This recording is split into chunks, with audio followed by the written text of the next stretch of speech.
Hello, BookTube.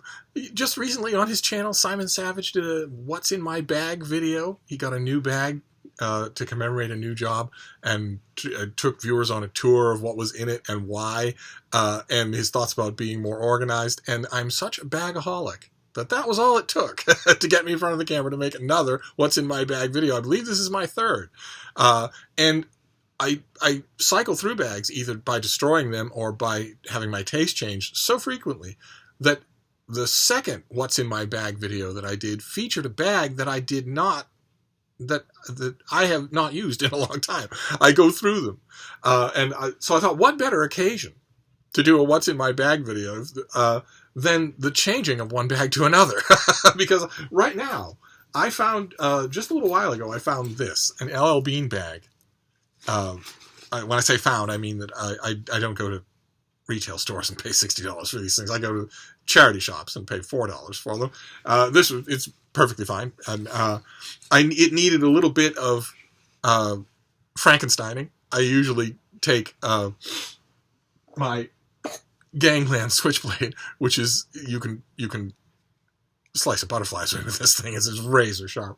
I usually take that and use it to Frankenstein the bag. If it has features that I know I don't want, then I cut them out. I cut the stitching. I pull out if it has extra padding or whatever, I cut a seam along the side where you won't see it and pull the padding out.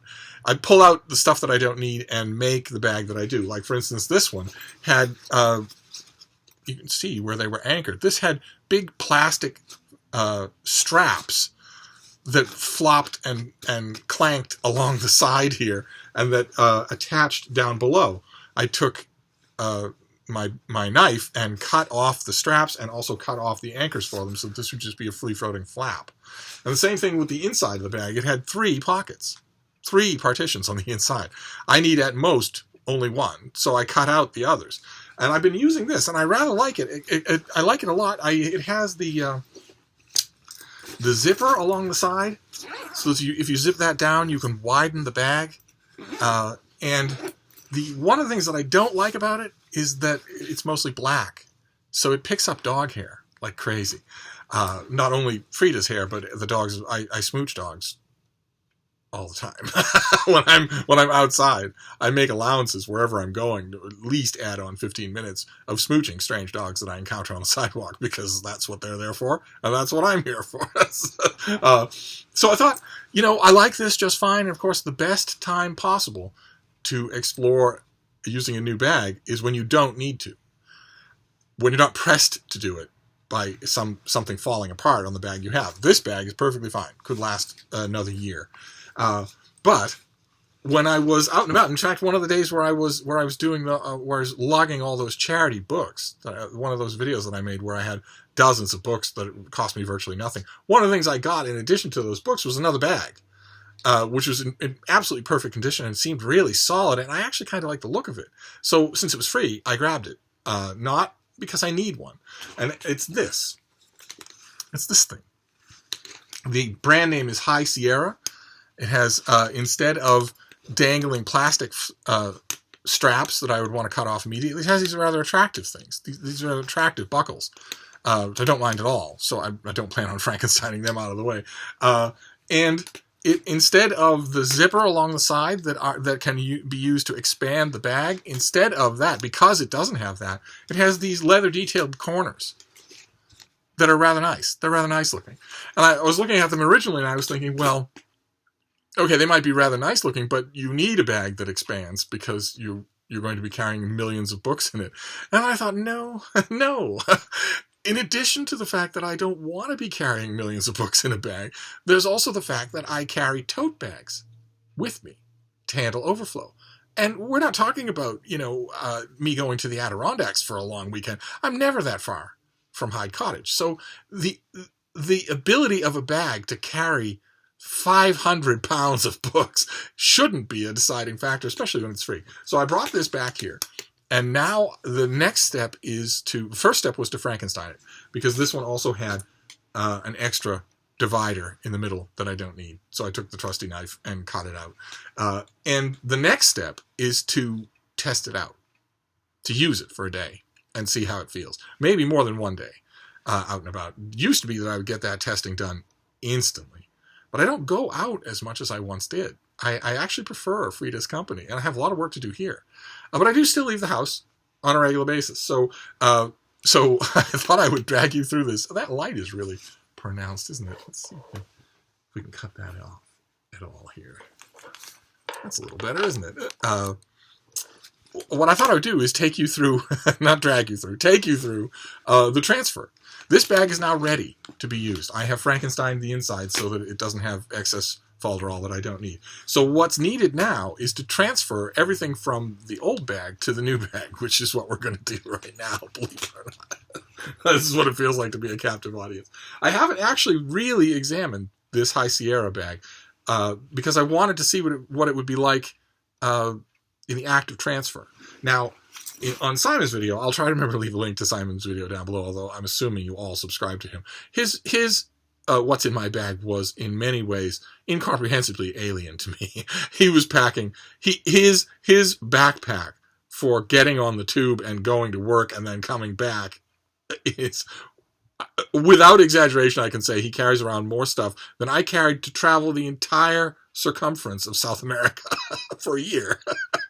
I have no idea why you would carry any notebook with you when you have a cell phone, much less 5 different notebooks. I have no idea why you would carry an entire plastic package full of pens when you only need one. If one. But nevertheless, at the heart of every bag is a brain. Your bag has a brain. Your bag has a nucleus without which it cannot live, without which there's no point in carrying it at all. And my bags are the same. Mine have that. They're very different from Simon's nucleuses, or very different from a lot of yours. But I wanted to show you what they are. Now, usually when I leave the house, the reason why has something to do with work.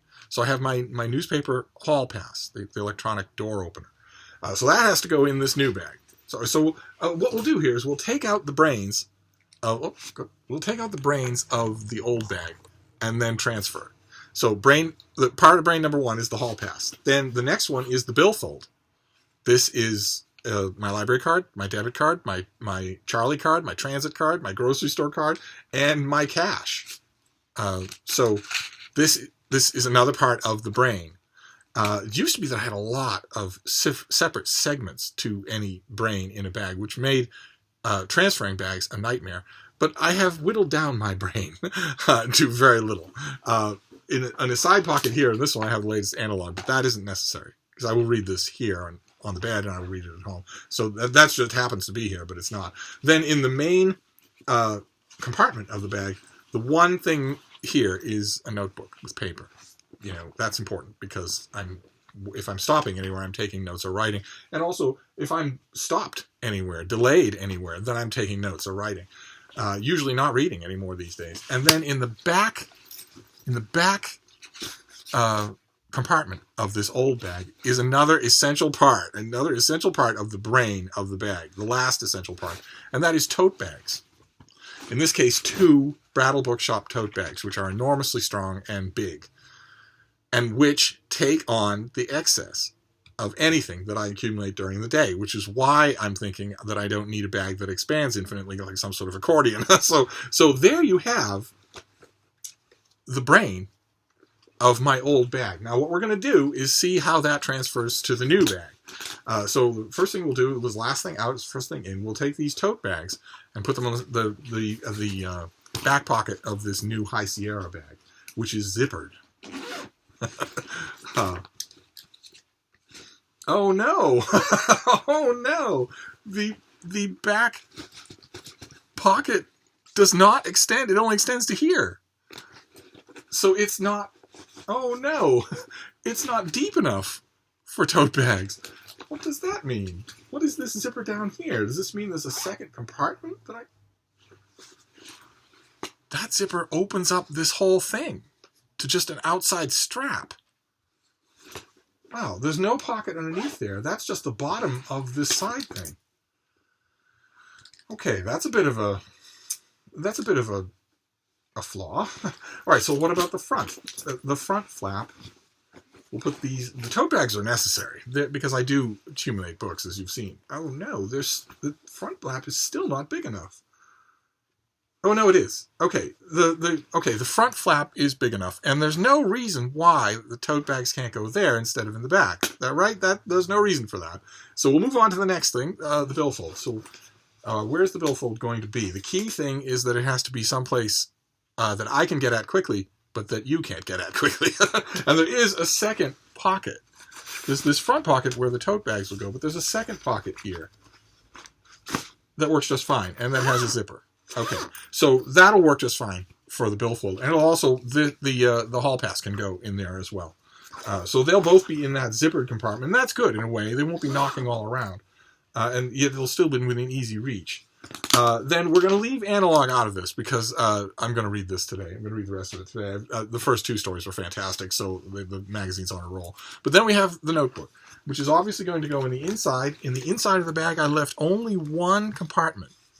And it's got one of these Velcroed straps to hold it in place. So the notebook will go in there. And then you close the Velcro strap over it. Okay. And there we go. That is the actual transfer of the brain of my bag. This is now ready to go. Has the subway pass, has the money, has the tote bags, has the hall pass, has the billfold. So now it's just going to be a question of... Okay, so this outside patch, the one with the zipper that only goes halfway down, is currently being used for nothing. And I wonder now if that wouldn't be an easier place to put the billfold. I wonder if that wouldn't be easier. Its zipper's closed, but there's a lot less that I have to do to get at it. I think that's probably a good idea. Put it in there. Okay, so that is this bag. Now the only thing left is how this will be used. Since I took out the inside pockets, there's quite a lot of room in here. I could stuff a lot of books in here before I need to go to tote bags. So I think I'm going to try this. I go out and about tomorrow, and I think I go out and about on Friday as well. So I'm gonna try this and see how it goes. And now you're dreading at this point in this video that I'm now going to tell you that I will report back. Well, you didn't want to go through this video. You certainly don't want me to report back. Don't worry. I won't report back. I just thought I'd go through a what's in my bag. Turns out that compared to most booktubers, what's in my bag is extremely little. I read on my phone, and I collect books during the day, but I don't take them with me.